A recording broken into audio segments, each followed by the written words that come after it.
Good morning students.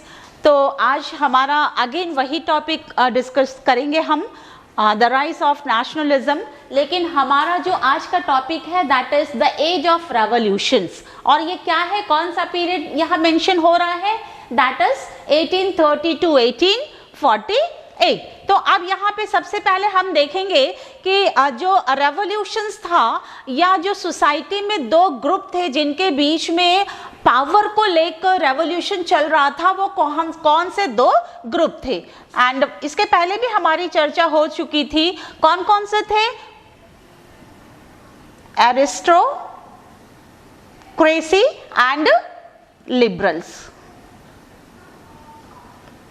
Okay, इन दोनों के बीच में पावर को लेकर चल रहा था। इनका कहना था कि हमें मोनार्की चाहिए, इनका कहना था नहीं हमें डेमोक्रेसी चाहिए या हमें कॉन्स्टिट्यूशनल मोनार्की चाहिए। तो इस पीरियड को हम लोग यहाँ पर यूरोप में 1830 to 1848 it was called as the age of revolution. और इस पीरियड में तीन बहुत मेजर इंसिडेंट्स वहाँ पे हुए थे। बहुत मतलब रिवोल्ट जो है वो बहुत ही स्ट्रॉन्ग रिवोल्ट हुआ था ड्यूरिंग 1830। सो हम लोग उसके बारे में चर्चा करते थे कि कौन कौन से तीन रिवोल्ट वहाँ पे हुए थे।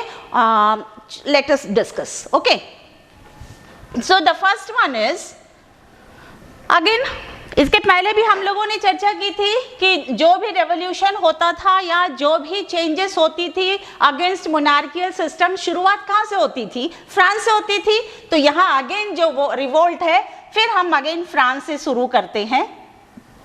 सो ड्यूरिंग 1830, इसके पहले हम लोगों ने चर्चा किया था कि जो एरिस्टोक्रेट पीपल है या जो कंजर्वेटिव पीपल है, उन्होंने किसको लेकर आए, वो किसको लेकर आए थे, वो जो हमारा कॉन्स्टिट्यूशनल मोनार्की है उसको हटाकर अगेन इन्होंने लुई फिलिप को किंग बना दिया था कि नहीं, मोनार्कियल सिस्टम को इंट्रोड्यूस किया था।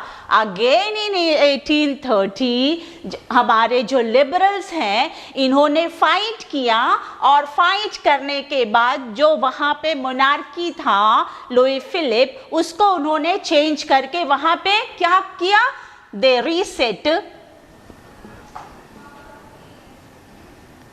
Constitutional monarchy.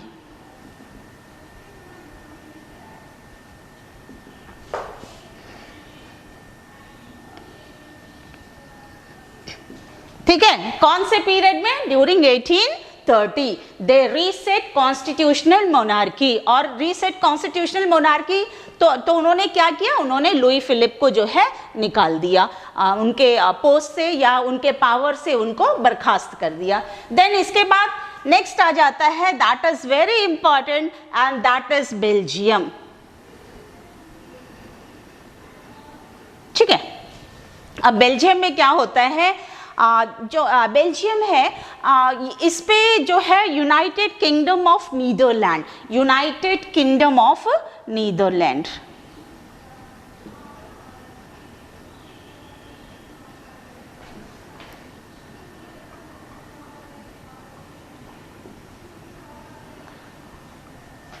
सो ये बेल्जियम जो है under the control of United Kingdom of Netherland. कब से था ये नीदरलैंड के कंट्रोल में, जस्ट आप यदि देखोगे जस्ट 18th सेंचुरी से ही नीदरलैंड के कंट्रोल्ड में ये बेल्जियम था। लेकिन इसी दौरान 1830 में ही रिवोल्ट होता है and Belgium was declared as an independent nation. तो इसको हम लोग जुलाई रेवोल्यूशन भी कहते हैं, it is also known as July revolution.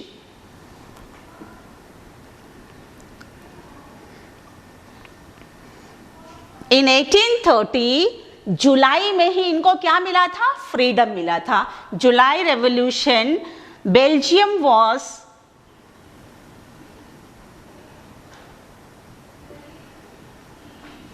declared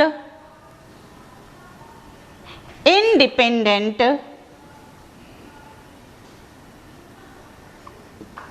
nation. Okay, so ये दो हो गया। अब हम लोग थर्ड डिस्कस करते हैं कि थर्ड कौन सा इंसिडेंट हुआ था या रिवोल्ट हुआ था। And the third revolt was Greece. Okay, अब जो है ग्रीस जो है देखा जाए तो Greece during since 15th century Greece के ऊपर किसका पावर था? ऑटोमन एम्पायर का पावर था। 15th सेंचुरी से ऑटोमन एम्पायर जो है ग्रीस पे शासन करते थे। And since 1821 Greece people they demanded their own independent nation, लेकिन इनको उसमें जो है सफलता नहीं मिली। they didn't get any success, but finally in the year 1832 with the help of other European Nations और स्टेट्स। ऑटोमन एम्पायर एक मुस्लिम लीडर हुआ करते थे, मुस्लिम राजा हुआ करते थे, लेकिन उनके ही जो दूसरे जो यूरोपियन स्टेट्स हैं, जो उनके अगल बगल के जो स्टेट्स हैं, उन्होंने ग्रीस को हेल्प किया। And finally in the year 1832 Greece declared as independent nation.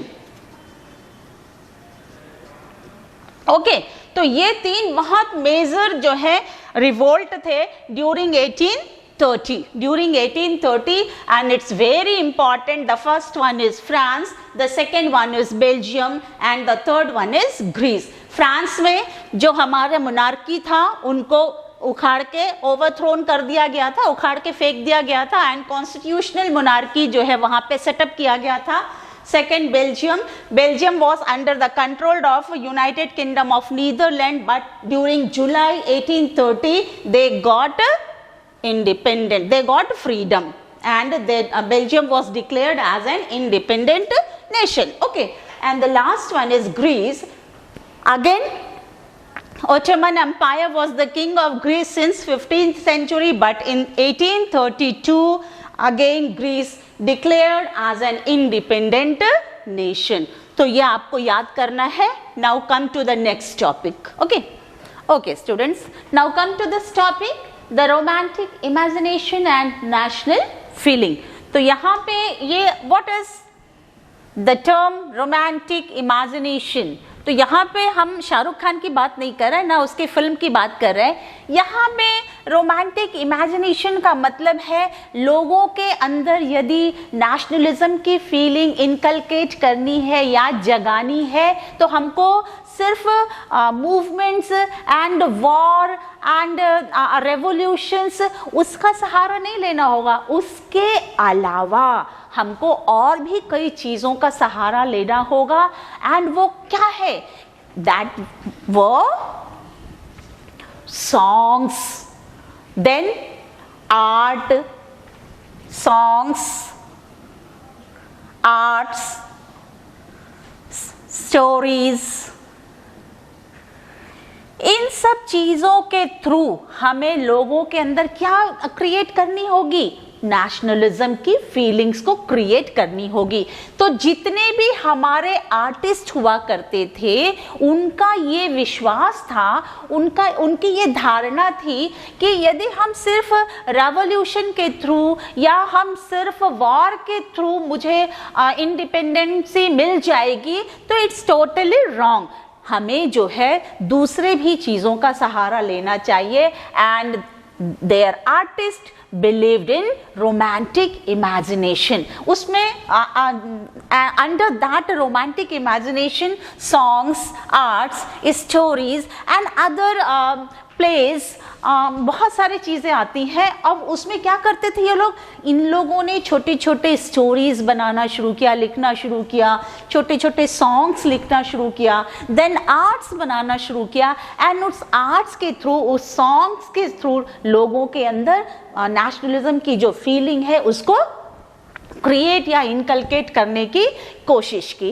ठीक है, तो यहाँ पर ये बता दो, ये जो हमारे आर्टिस्ट हुआ करते थे वे साइंस पे विश्वास नहीं करते थे। उन्होंने कहा नहीं, हमें इसके लिए साइंस की ज़रूरत नहीं है, हम जो भी विश्वास करते हैं वो हम सिर्फ यदि हमें ज़रूरत है तो हमारे कल्चर, हमारे हेरिटेज उसको स्ट्रॉन्ग करना है। एंड कल्चर एंड हेरिटेज हमारा स्ट्रॉन्ग तभी होगा जब हम अपने लोगों को अपनी शेयर्ड हिस्ट्री, अपनी शेयर्ड रिलीजन, अपनी शेयर्ड लैंग्वेज, उसका इंपॉर्टेंस उन लोगों को बता सके। And for that they used these songs, arts and stories. और इसी समय एक जो है जर्मन फिलोसोफर वो आ जाते हैं, and that German philosopher was Johann Gottfried.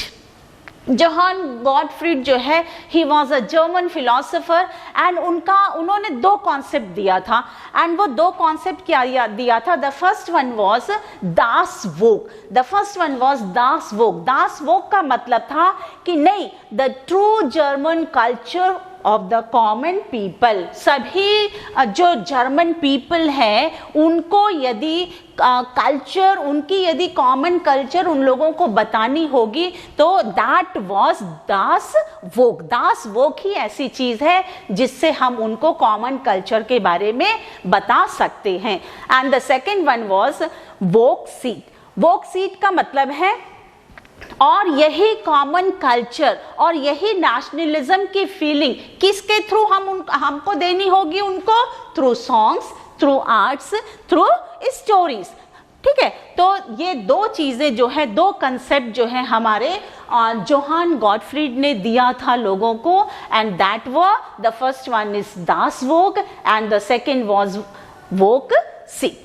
सो ये कभी कभी 1 मार्क क्वेश्चन में आ जाता है आपको लिखने के लिए, who gave the concept of Das Volk and Volksgeist. तो who gave concept? Johann Gottfried. Okay, now इसी में आप आ जाइए, पोलैंड की हम चर्चा करते हैं। नेक्स्ट किसकी चर्चा करते हैं? पोलैंड की चर्चा करते हैं। तो अब हम जो चर्चा करते हैं, जब रेवोल्यूशन था, 1830s का रेवोल्यूशन चल रहा था उसी समय, और you can say in the end of 18th century Poland को कई टुकड़ों में बांट दिया गया था। एंड पोलैंड किसके अधीन आ गया था? पोलैंड के ऊपर रशिया का जो है वो शासन था। रशिया जो है पोलैंड पर शासन करता था। अब वहाँ पे रशियन पीपल ने पोलैंड पर रशियन लैंग्वेज को ऑफिशियली या यूँ कह लीजिए उन लोगों को प्रेशर देने लगे कि आपको जो भी कम्युनिकेशन है, जो भी आपकी सोशल गैदरिंग है, जो भी आपके जो राइटिंग है, वो आप किस लैंग्वेज को यूज़ करना होगा? आपको रशियन लैंग्वेज यूज़ करना होगा। लेकिन जो पोलैंड के लोग थे, दे टोटली डिनाइड इट। उन्होंने कहा नहीं, हम आपके रशियन लैंग्वेज को बिल्कुल यूज़ नहीं करेंगे। हम पोलैंड की जो लैंग्वेज है वो क्या लैंग्वेज है? पॉलिश।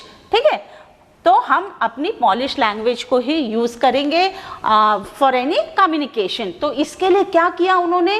लैंग्वेज को एक आधार बेस बनाया। एंड जितने भी हमारे प्रीस्ट हुआ करते थे, जितने भी हमारे पोप्स हुआ करते थे, जितने भी हमारे चर्चेस हुआ करते थे, जितनी भी सोशल गैदरिंग हुआ करती थी, जितने भी इंस्ट्रक्शन हुआ करते थे, उसमें इन्होंने सिर्फ पॉलिश लैंग्वेज को ही यूज़ करना शुरू किया। एंड जो रशियन लैंग्वेज है उसको टोटली इन्होंने अवॉइड कर दिया। एंड इसका रिजल्ट क्या हुआ? Many of our priest, many of our popes and जो men the citizens who supported Polish language, they were imprisoned. उनको जेल में डाल दिया गया। लेकिन इन्होंने हिम्मत नहीं हारी और ये रेवोल्यूशन जो है आखिर तक चलता ही रहा। सो ये था बच्चों आपका the romantic imagination and national feeling. Now come to the next topic, that is hunger, hardship and popular revolt. Hunger, hardship and popular revolt. Okay, now come to this topic, hunger, hardship and popular revolt. Hunger मतलब जब economic condition किसी भी देश की खराब होती है तो क्या होता है, भूखमरी आ जाती है, दैट इज हंगर। हार्डशिप, जब आदमी का इकोनॉमिक कंडीशन जब किसी देश की जो है खराब हो जाती है तो कई सारे डिफिकल्टीज या प्रॉब्लम्स फेस करने होते हैं, दैट इज हार्डशिप। बहुत सारी चुनौतियों का, बहुत सारी चैलेंजेस का एंड बहुत सारे प्रॉब्लम्स को जब हम फेस करते हैं, दैट इज हार्डशिप। एंड उसके अगेंस्ट में कैसे रिवॉल्ट यूरोप में हुआ था, तो ये है हमारा टॉपिक। अब हम जानते हैं 1830s का जो पीरियड था, that were the year of great economic hardship in Europe. 1830s का जो पीरियड था वहाँ पे बहुत ज़्यादा ही क्राइसिस हो गए थे। कंडीशन, जो इकोनॉमिक कंडीशन था यूरोप का, वो क्या हो गया था, टोटली इट गॉट डाउन होता गया। And there were so many reason for that, इसके लिए बहुत सारे रीजन थे, एक ही रीजन नहीं था। तो हम लोग आज डिस्कस करेंगे उस पर क्या क्या रीजंस थे। तो सबसे पहला यदि हम रीजन डिस्कस करें तो सबसे पहला रीजन यही होगा कि पॉपुलेशन क्या हुआ था, रैपिडली ग्रो कर रहा था। जो पॉपुलेशन था, first factor was growth of population.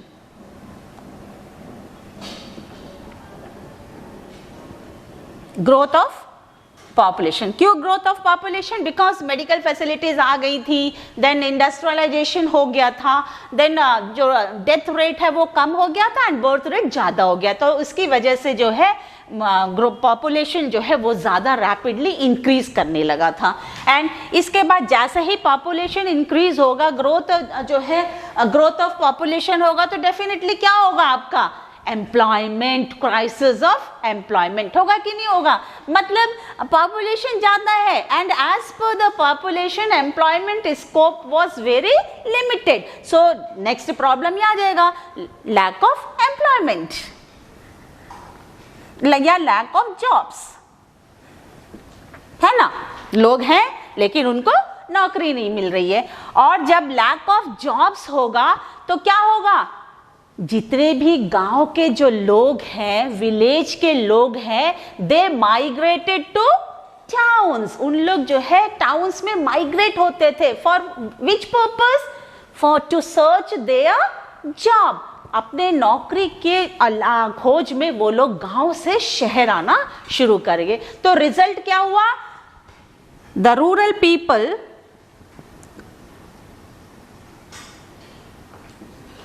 migrated to the cities,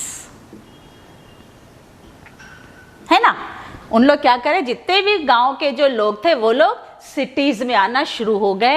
and वहां पे आने के बाद क्या किए, सिटी को भी वो लोग एक स्लम बना दिया। मतलब इतने ज्यादा हाईली पॉपुलेटेड वो सिटीज हो गई, सो इट वो लाइक अ स्लम, वो एक स्लम जैसा बन गया था। देन नेक्स्ट आज आपका आ जाएगा, ठीक है।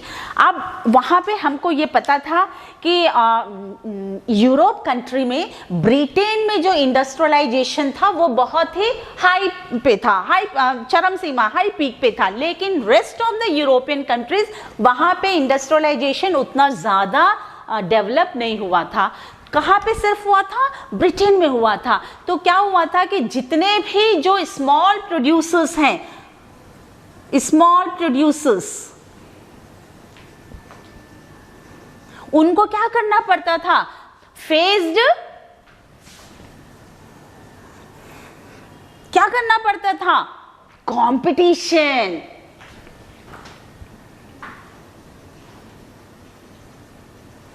With whom, from the big producer और from the import of the machine made goods, from the import of machine made goods। इसका मतलब है जितने भी हमारे स्मॉल प्रोड्यूसर्स थे उनके पास हाई टेक्नोलॉजी थी नहीं, वो लोग छोटे छोटे स्मॉल स्केल में जो है वो बनाते थे, सामान्य जो गुड्स बनाते थे, तो उनको उनके साथ जो है कंपटीशन हो गया। और किसका कंपटीशन हुआ? Import of machine made goods, बाहर से इंपोर्ट मतलब आयात करना। तो जितने भी बाहर से जो चीजें आयात होती, स्पेशली फ्रॉम ब्रिटेन, बाहर से जो चीजें आयात होती थी उनके साथ इनका कंपटीशन हो गया। कंपटीशन में क्या हुआ? डिमांड, जो इंपोर्टेड गुड्स थे उसके डिमांड ज्यादा होने लगे, because they were cheap as compared to local products. They were cheap as compared to local products. Okay, then next आ जाएगा students,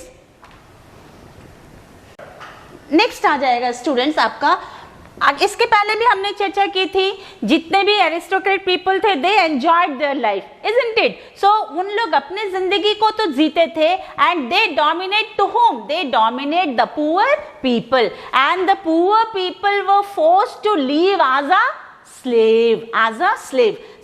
So that was also a cause of hunger. So aristocrats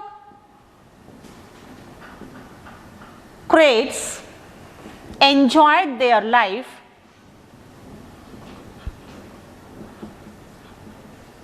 and forced poor people to live as a slave.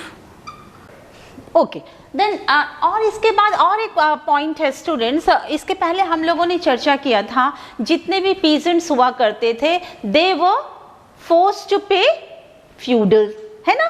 तो उन लोगों को दे वर struggled under feudal system. तो ये क्या था feudal system? Peasants struggled under feudal system,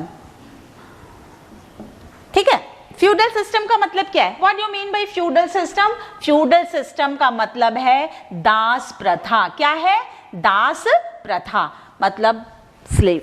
हमको इनकी, किसकी? एरिस्टोक्रेट्स की क्या करनी है? गुलामी करनी है ना? सो ये भी बहुत बड़ा एक मेजर फैक्टर था, किसके लिए? हंगर एंड हार्डशिप के लिए। देन अब यहाँ पे क्या हो जाता है, ये सारे तो पॉइंट्स हो गए, ठीक है? इसके बाद जब जितने भी जो रूरल पीपल थे वो कहाँ पे माइग्रेट हो गए? शहर में माइग्रेट हो गए। तो क्या होगा? क्रॉप्स क्या होगा? फेल होगा कि नहीं होगा? That was also a factor, failure of crops.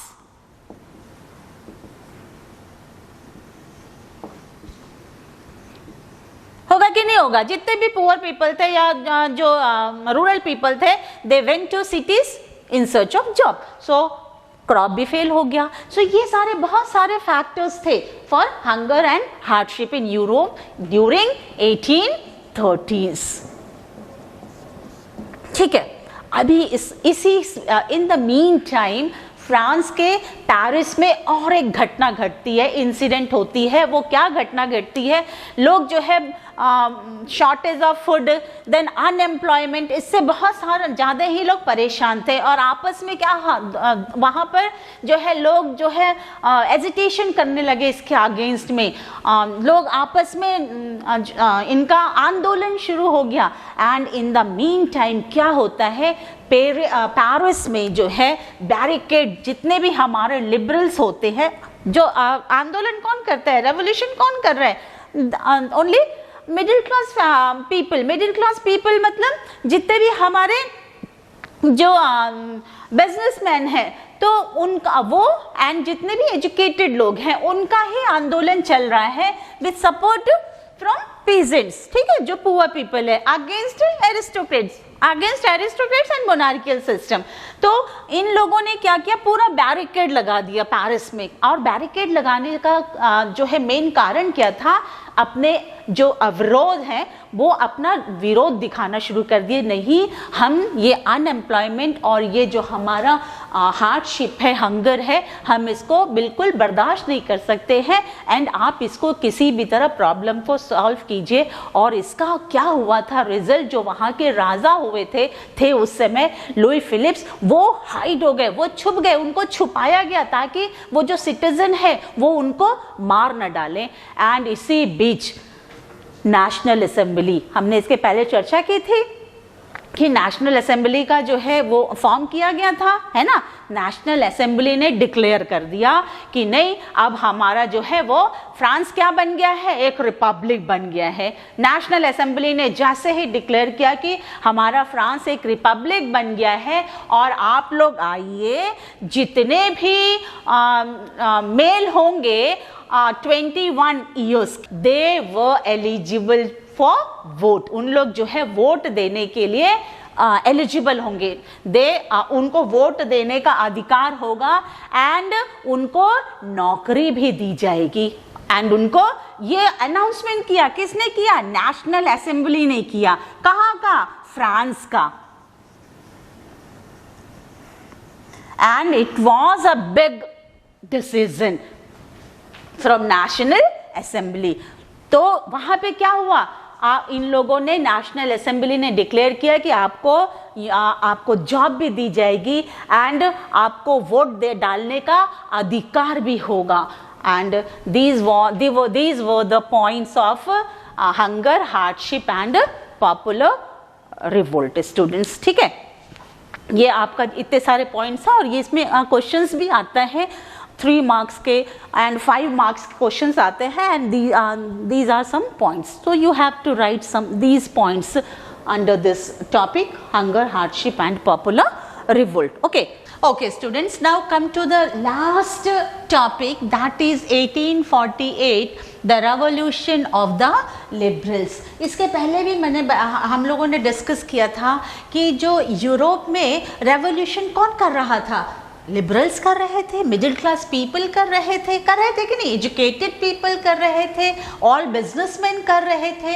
तो अब यहाँ पे 1848 का जो रेवोल्यूशन है लिबरल्स ने किया था, उसके बारे में हम थोड़ा सा चर्चा करते हैं। ठीक है, सो फ्रांस, हम 2 जगह की चर्चा करेंगे। The first one is France and the second one is Germany. तो सबसे पहले चर्चा करते हैं, देखिए जो लिबरल्स हैं, हमारे उदारवादी हैं, मिडिल क्लास पीपल हैं, उन्होंने फ्रांस में किस तरह ये रिवोल्ट किया था या रेवोल्यूशन किया था। First, led by educated people, yes, हम लोगों ने चर्चा किया था, जो एजुकेटेड पीपल थे उन्होंने किया था। सेकेंड, एबोलिशन ऑफ मोनार्की, ये भी सही बात है। क्यों उनका आंदोलन था? मोनार्कियल सिस्टम को खत्म करना था और क्या लाना था? कॉन्स्टिट्यूशनल मोनार्की लाना था। And the third one is the third aim was to achieve republic based on universal male suffrage. Universal male suffrage मतलब जितने भी मेल हैं, पुरुष हैं, उनको क्या है, सबको समान रूप से मत देने का या वोट डालने का अधिकार मिलना चाहिए। और हम क्या बनाना चाहते हैं अपने नेशन को? एक रिपब्लिक बनाना चाहते हैं। क्या बनाना चाहते हैं? गणराज्य बनाना चाहते हैं, सो ये इसके लिए जो है 1848 में रेवोल्यूशन लिबरल्स ने किया था। कहाँ पे किया था? इन फ्रांस किया था। ओके, सो ये 3 पॉइंट्स यदि आप लिख लोगे तो that is complete answer। Okay, now come to Germany. Germany का ये है, अगेन हमने इसमें 3 पॉइंट डिस्कस किया है। The first one is again liberals का हम डिस्कशन करेंगे, चर्चा करेंगे। तो middle class people came together and voted for German national assembly. यहाँ पर भी असेंबली बनाया गया था, वहाँ पे भी असेंबली बनाया गया था, जनरल असेंबली फ्रांस में भी बनाया गया था कि नहीं? तो यहाँ पे भी इन्होंने 1848 में जो लिबरल पीपल थे, जो मिडिल क्लास पीपल थे, इन्होंने क्या किया? जर्मन नेशनल असेंबली फॉर्म किया। एंड उस असेंबली में क्या किया? दे drafted a constitution on 18 May 1848। एक कॉन्स्टिट्यूशन मतलब क्या है? संविधान की रचना कर दी इन्होंने एक कॉन्स्टिट्यूशन की रचना कर दी। And the day was 18 May 1848। It's very important day. Okay, ये आ सकता है एग्जाम में 1 मार्क के लिए। एंड इसके बाद जैसे ही उन्होंने कॉन्स्टिट्यूशन को फॉर्म किया, जो वहाँ के राजा हुआ करते थे फ्रेडरिक विलियम फोर्थ, उनको उन्होंने कहा ठीक है आइए आपको हम लोग एज ए कॉन्स्टिट्यूशनल मोनार्की आपको हम प्रेसिडेंट बनाते हैं। And he was from Prussia, वो कहाँ के थे? प्रशिया के थे। लेकिन इन्होंने टोटली इसको क्या कर दिया? डिनाई कर दिया। इन्होंने एग्री नहीं, ये बिल्कुल एग्री नहीं हुए and he rejected that assembly. उन्होंने कहा कि नहीं मैं आपकी असेंबली का जो है नहीं हेड बनूंगा एंड मैं रिजेक्ट करता हूँ। एंड लास्ट में क्या होता है? रेवोल्यूशन है, फाइट है, वो चलती रहती है, कभी किसी की हार कभी किसी की जीत होती है। लेकिन ये क्या है? ये बस आगे बढ़ते जाना है बिना रुके। और डेफिनेटली जब आप इस चैप्टर के एंड में जाओगे तो आपको मालूम चलेगा कि जीत किसकी होती है? हमारे लिबरल्स की होती है। लेकिन क्या है? हर्डल्स आते हैं, अप्स एंड डाउन्स आती जाती है। कभी मोनार्की जो है वो उसको रीसेट किया जाता है, कभी मोनार्की को ओवरथ्रो किया जाता है। वो सारी प्रोसेस चलती रहती है, बिकॉज इट वाज रेवोल्यूशन है। लेकिन लास्ट में जो है हमारे लिबरल्स की जीत होती है एंड सारे जितने भी यूरोपियन जो कंट्रीज़ हैं, जो नेशन है, उनको क्या मिलता है? अपनी एक आइडेंटिटी मिलती है। आज एग्जाम्पल आपके सामने है। तो जर्मनी में जो हमारे लिबरल्स थे 1848 में इन्होंने जो है कॉन्स्टिट्यूशन बना दिया। कॉन्स्टिट्यूशन बनाने के बाद जो हमारे विलियम जो फोर्थ किंग है उनको इनवाइट किया कि ठीक है जस्ट आप जो है यहाँ के कॉन्स्टिट्यूशनल मोनार्की बन जाइए। बट इन्होंने टोटली रिजेक्ट कर दिया। लेकिन फाइनली जो है लास्ट में क्या होता है? In the end assembly was forced to disband. Assembly को बंद करना पड़ता है, वो बंद कर दिया जाता है। फिर इसके बाद आगे नया रेवोल्यूशन शुरू होगा, क्योंकि हमें तो क्या चाहिए था? डेमोक्रेसी चाहिए था, हमें रिपब्लिक कंट्री चाहिए था। फिर तो आज का बस हमारा 1848 रेवोल्यूशन ऑफ लिबरल्स आज का हमारा टॉपिक बस इतना ही है। एंड नेक्स्ट टॉपिक में अगेन हम आगे पढ़ेंगे बच्चों। तो तब तक के लिए take care and stay safe. Okay, thank you.